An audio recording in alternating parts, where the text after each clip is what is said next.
scene is set in the office of John Stans. John is compiling the new acquisitions given to him by Reb Barrington, as well as going over some of his own assets. The scene will be used mainly for resource management, but we'll see how it goes. John has invited into his office his retainers: Jeffrey Darling, his personal assistant and science ghoul; Jason, his bodyguard; and Harold Brooks, his accountant. There are many files and computers over his desk as the four of them start going through the various assets. John picks up first file. So, gentlemen, first the bottling business. How are we going? How is it progressing?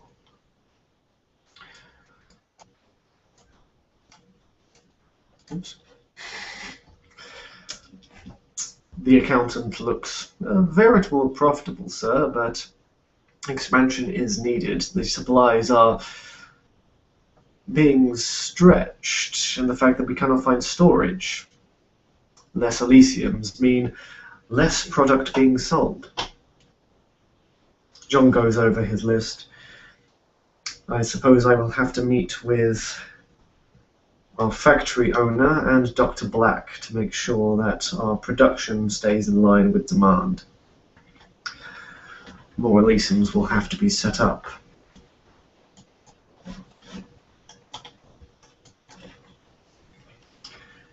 He then sends a text to Scarlet Weatherall, socialite, suggesting that perhaps this high society dinner he wants set up to be another charity ball in aid of the police force this time. John hopes that Scarlet will be able to get the rich and powerful in New Serum, in which Jeffrey has been able to locate with his various resources, so John may be able to increase his bankroll. John makes a minor note to see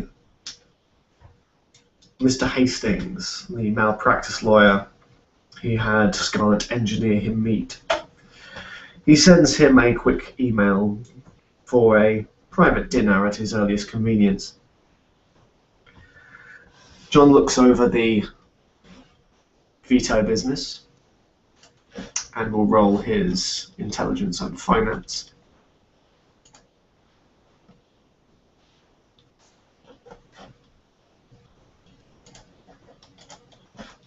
Eventually.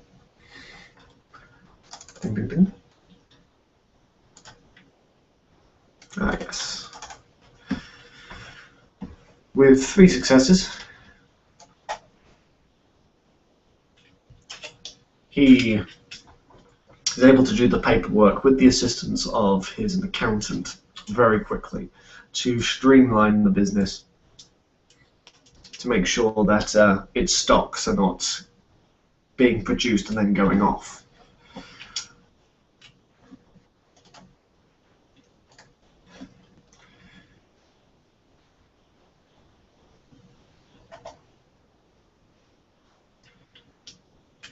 He then looks at his medical clinics,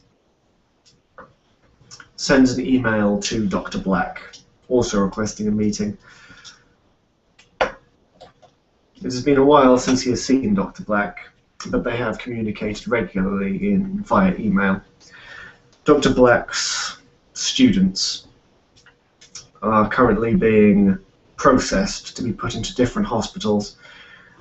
John requests that he meets them prior to their interview and relocation into the numerous hospitals of New Serum, so therefore he can program them correctly. Now, gentlemen, it is time to go over Mr. Aronson's estate.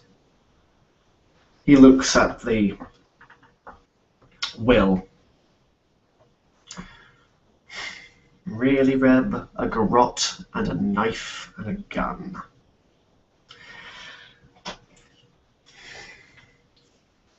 It's like you didn't know me at all. But Lady Clarity Orchid's estate. That not only means that Nobility Hill is now, in fact, mine. I believe her estate also includes the Black Orchid. I will have to double check. I'm sure she had other pieces of real estate hidden around the city. Land is always good.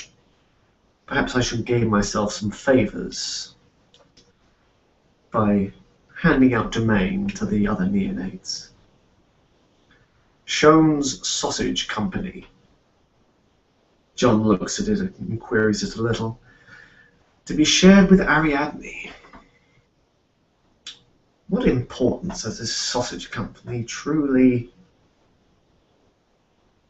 It must have some meaning, otherwise he would not give it to Ariadne. Jason, Jeffrey, go and inspect this company. I want to know exactly what goes on there, if it truly is simply a place for manufacturing meat produce, then it can be a money spinner and nothing more. I have no problem with giving Ariadne her due.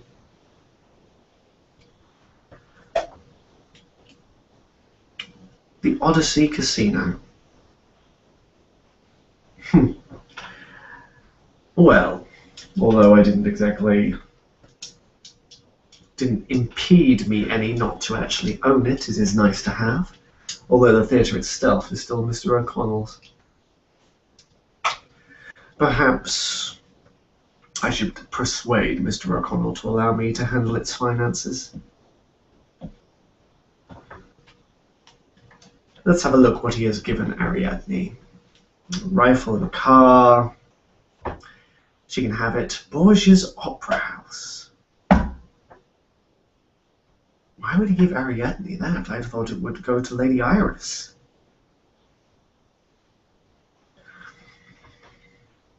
Perhaps I will keep with his wishes.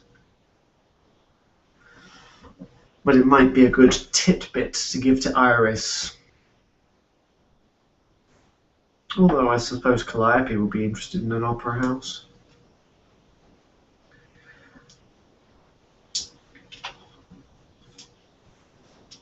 I will have Alfred redraw the will. Make sure that it is more pleasing. I would prefer to have the opera house, at least so I can impart it onto either Iris or Calliope. A car and a driver on demand, yes, $10,000, of course. Choice of any and all of his training weapons and equipment. Well, I have no need for it. A small L-shaped room on the site of Shone's Sausage Company. Part of real estate but can be accessed separately from a rest, so a separated haven. I have no qualms with this. I'll give Ariadne her due. Iris. Smooth smaller companies with no real assets, set up as quick takeover companies or to take the fall. A large portion of resources. She's already rich. Why does she need any more resources?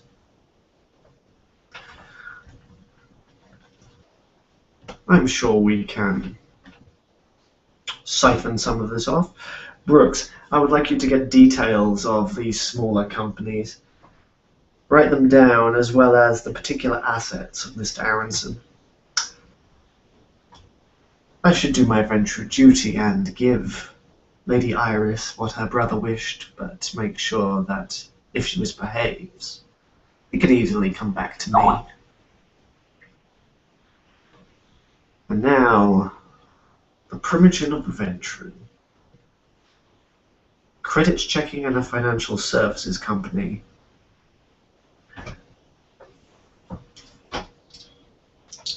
That will be very important. Once Alfred has finished his induction into my service, I will have him run that. That should be a good bankroll. I need more resources if I am to push the city in the right direction. First, founding security. Metal Storm's arms manufacturer. A security company and an arms manufacturer.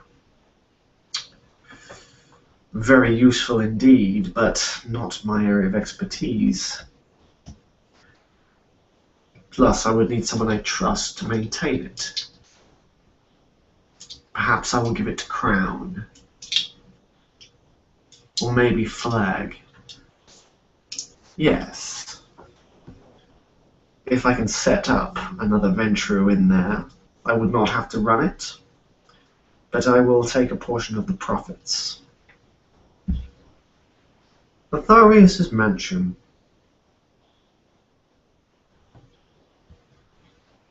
And his ghoul staff.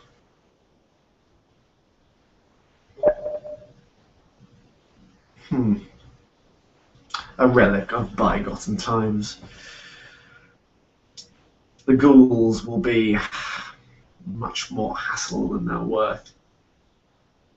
Jeffrey, Jason, please round up these staff members. Ascertain their usefulness. If any of them are simply decoration, have them brought to my labs. They will serve one way or another.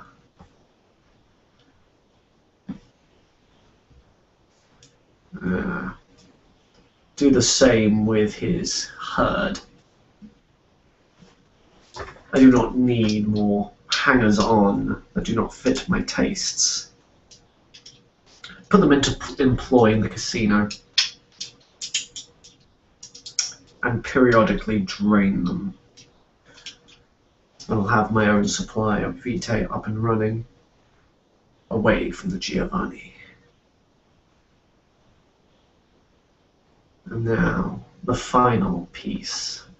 Something that will probably cause a lot of upset. A hotel chain, the airport, Wolf Island, Dragonstone Security? Really? I must exert dominance into these fields immediately. They are mine, after all. I will see if Lady Iris is willing to accept her brother's wishes. For if she does not, I will make sure that the clan knows how selfish she is.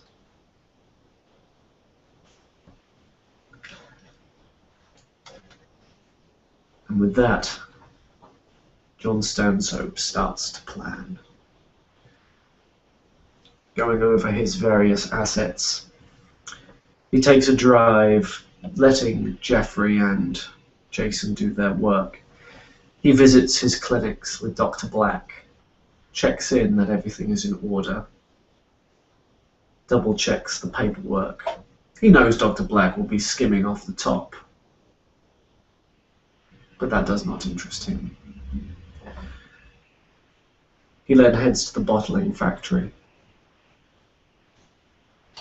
has a few words with the current manager, making sure that everything is up and running.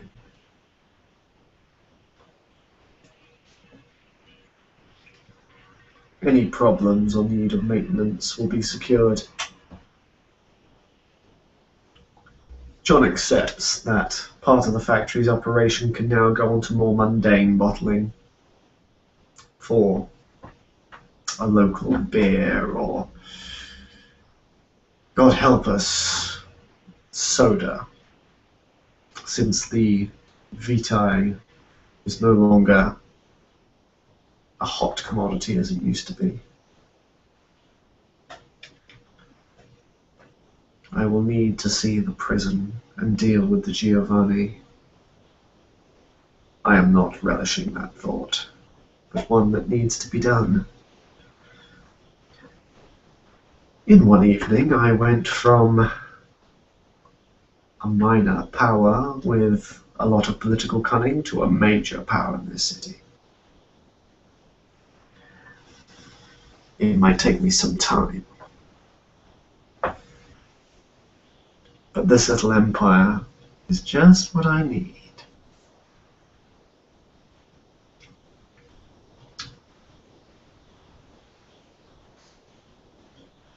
Alfred, pop into the arms manufacturer, start producing. Let us arm our police force adequately. At the charity ball, I will make sure we have an exclusive deal with providing their arms. This will garner me favors with the police force and also make a tidy profit. Oh, Mr. Fell, did you ever think you would see the day that I ran your security company? If I'm not mistaken, that security company still has ties with the prison. Perhaps I can squeeze the Giovanni out of what is rightfully mine. The scene ends.